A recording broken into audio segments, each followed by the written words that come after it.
You know, there are a lot of religious rituals that don't really make sense until you flip them around and remove the middle person. What I mean is that some of the rituals observed by certain religious traditions and institutions have lost their meaning precisely because they are being conducted by third parties on behalf of the congregants, or because a third party is interfering with the process. And the process is meant to be between the congregant and the source. So take, for instance, the Catholic practice of confession. I think that going to confess your so-called sins to a priest misses the point entirely. I think the point of confession is not to let some external authority know all the bad stuff you've been doing. I think the whole point of confession is to say it out loud so that you yourself can hear it. It's accepting what you've done. It's accepting what you are. And in doing so, and in stating it out loud, you effectively take the first steps towards rectifying whatever sin or whatever vice it is that you are confessing to in the first place. So this is the purpose of confession, in my opinion. And you don't need a priest to do it. You can confess to yourself. And in some ways, this is harder than confessing to a priest. You can confess to yourself, and then there's no more denying it. And there's no more hiding it.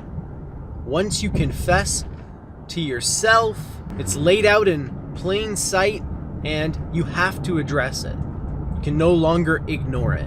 So with that in mind, I think I'm going to start doing another series of videos. I already have my daily bread videos. I already have my random vlogs where I go off for like 20 minutes about a topic, like this one right here. And I already have my videos where I interview people and have conversations, my so-called podcasts. So to this, I'm going to add a fourth kind of video on this channel, one that I will simply call confessions. I've already told some stories about things that I've done, either in the recent past or in the distant past, that I'm not so proud of. What I found recently is that confessing these things, either to you on the camera or to my friends or family in person, not only feels good to me, it's cathartic, it's a release, but additionally, I find that the people I share these things with also benefit. Or at least, that's what I've been told by some of them. Like my friend Robin, for instance. She was going through a dark time recently, and as she was telling me some of her concerns, I could identify parallels to something I had gone through myself. And so I shared my version of it, my account of similar experiences, and it made her feel better because she realized that she's not alone. You know, when you make a lot of progress, it's easy to become convinced that you're enlightened, that you're awakened, that you're somehow better than you used to be. This is something that I've struggled with ever since having my cubicle epiphany. And so the third function of these confession videos is to humble me. Because it's one thing to admit it to yourself, but when you admit it publicly, it holds you accountable. It means that other people know your shortcomings. Other people know instances in your life where you've messed up. And so you can't really hide those things anymore. You can't really pretend to be something you're not, because everybody knows. You've told the world. And so that's what I'm going to do in these confession videos. I'm going to tell everybody. I'm going to put it all out there so that I can't lie to myself and I can't lie to anyone else about it. It's there.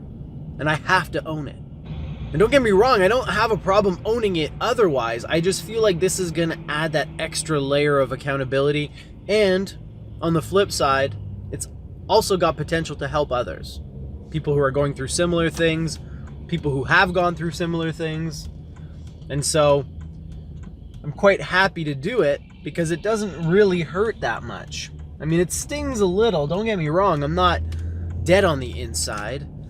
Talking about some of my more shameful episodes is not going to be pleasant per se, but I think that it's good practice, and it's good for beating up the ego and softening it up and making sure that it knows its place. So here we go. Confession number 1. And you know, I think what I'll do is I'll share the same story I told my friend Robin, the story that made her feel better about her own dark episode. I've already told the story of my cubicle epiphany, so I won't rehash that, but I will say that for about 6 months after this experience, I went through a period of time where all I knew was bliss. I woke up feeling blissful and thankful for no reason. I was consumed by this bizarre feeling of love that had no object. I just felt love. Not for any one person or group of people or activity, just love. It was amazing and all-consuming. And I thought for sure that I was enlightened. I thought for sure I was awakened. And I thought for sure that this was it for me, that I would never go back to the old me, that I would never feel anger, that I would never lose my temper, that I would never be bored or depressed. And as I said, for 6 months, this was true. This was the reality that I experienced. It was my life. But then I started doing something silly. I started trying to write a book. 6 months after. Like, my ego was still very much alive and well at this point. I think that's apparent. It was alive and well, and it was still doing its own thing. I didn't really have a handle on it because it was purely ego-driven, this need or this desire to write a book. It wasn't coming from the right place. It wasn't coming from the right type of motivation. I thought I was going to reveal the truth with a capital T to the whole world. I was delusional, and rightfully so. My entire world had just flipped, done a total 180-degree turn on me. All of my values were in chaos. Everything I thought I knew was up for questioning. And so, yeah, I was a little bit crazy. I didn't know what was happening, and so I let the ego tell me what was happening, and the ego, of course, went straight to enlightenment. So anyways, as I was trying to write this book, I started to experience an old familiar feeling, that of frustration. Because after a few months of working on this book, I realized that it was garbage. It was dog shit. It was all wrong. My tone was wrong. Everything was wrong. It was not the thing that I had set out to achieve. It didn't sound like the book I wanted to write. It didn't read like the book I wanted to write. It didn't look like the book I wanted to write. And so all of a sudden I found myself in a deep, dark depression. And this, of course, caused me to question the entire narrative that my ego had already laid down for me about me being awakened, about me being an enlightened being, about me never going through bad stuff again. It made me question that whole narrative. And this lasted for weeks. I mean, even before my cubicle epiphany, I was never depressed for weeks on end. I'd be angry for weeks on end, but never depressed. This episode crushed me. It brought me down to new lows I had never experienced before. So you can imagine the roller coaster. I went from the highest high to the lowest low, and I had no explanations, and I had no one really to talk to, no one to ask. I was able to share all of this with my wife, of course, but at the time this was new to her as well. We were both new to this game, so it took me a long time to work my way out of it. And I think it would have happened a lot quicker if I hadn't been trying to work, if I had just been letting it happen to me. Because sometimes that's the best strategy for dealing with these types of episodes. It's like Rumi says, this being human is a guest house, every day a new arrival, right? When there's the dark depression, greet them at the door laughing. Let him in. You never know what he's preparing you for. He might be clearing your whole house out, for some new arrivals. And so I've learned that since then, but at the time I didn't know. I didn't know that this was just something that happens. So now whenever I have one of these types of episodes, I follow Rumi's advice. Instead of resisting, instead of shaming myself or beating myself up or questioning myself, I just open the door and I let it in. I think Carl Jung had another line like that too. It was like, depression is a lady in black, and when she calls at your door, don't send her away. Let her in and listen to what she has to say. Don't believe what she has to say, but listen. Let her in. Treat her like a guest. So this notion of sitting with your emotions and accepting them as they are is hugely important to me. Sometimes you can think your way out of these things, but sometimes you just have to ride them out. And that's what I learned after my cubicle epiphany, when I had that first episode of dark depression, is that no matter how much work you do on yourself, no matter how much progress you make, and no matter how many spiritual breakthroughs you have, you will still experience dark nights of the soul. And these are not a reflection of your success or failure on the path. They are merely a landmark, a feature of the terrain, or as I sometimes like to express it, these are the seasons of the soul. Just as winter follows fall, so too there has to be a kind of fall of the mind, fall of the heart after a great, bright, hot summer, right? There's ups and downs, the pendulum swing. There's a lot of different ways you can look at it, but at the time I didn't know. And so I just assumed that I'd been deluding myself, that everything I had experienced was a lie, and that I would just go back to being the same old me. And I spent weeks like this, depressed, and eventually I got my way out of it.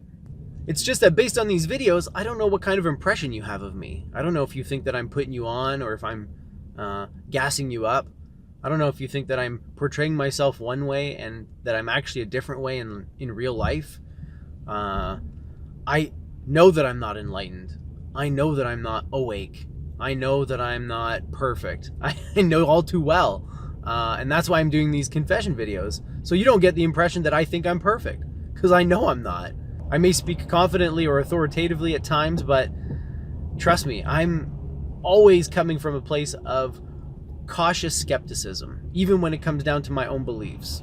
I'm open, and I'll never settle down to the point where I'm convinced or I'm certain of anything, including my own value as a human being. So it's always up for question, my friends, and I just wanted to share this story with you because, like I said before, it helped my other friend Robin, and maybe you're going through something similar right now, and this is exactly the thing you needed to hear to let you know that you're not alone and that it's perfectly normal to have dark days, even after you've done a lot of work on yourself, even after you've made a lot of progress. It doesn't mean that it's over for you. It doesn't mean that you'll never experience the negative again. It means that you'll experience it a lot less, and when you do experience it, you will be much better equipped to deal with it properly.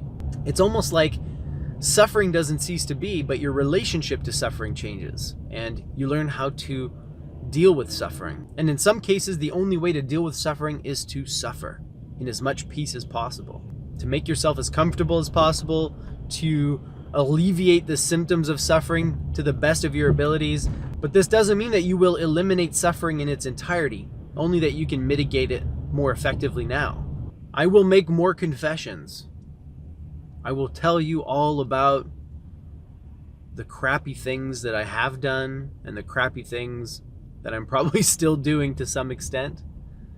And again, I don't want your sympathy. If I'm telling it to you, it means I've already discovered it, which means I'm already over it. I'm not going to talk about stuff that I'm going through presently. That's a lesson I learned at church. You're not supposed to talk about personal stories that are still open. You're supposed to stick to things that have been resolved. That way people aren't going to come up to you after the service and go, I'm so sorry, and try to give you advice, right? It's not about me. This is about you. And my sharing these stories is for your benefit. If you can see that everybody goes through this stuff, if you can see that I know I'm not perfect and I know I'm just doing the best that I can, then maybe it'll help you do the same. All right, my friends, the sun's right smack dab in my face, so I'm going to turn this video off. Thanks for joining me on the car ride, and don't forget to live well.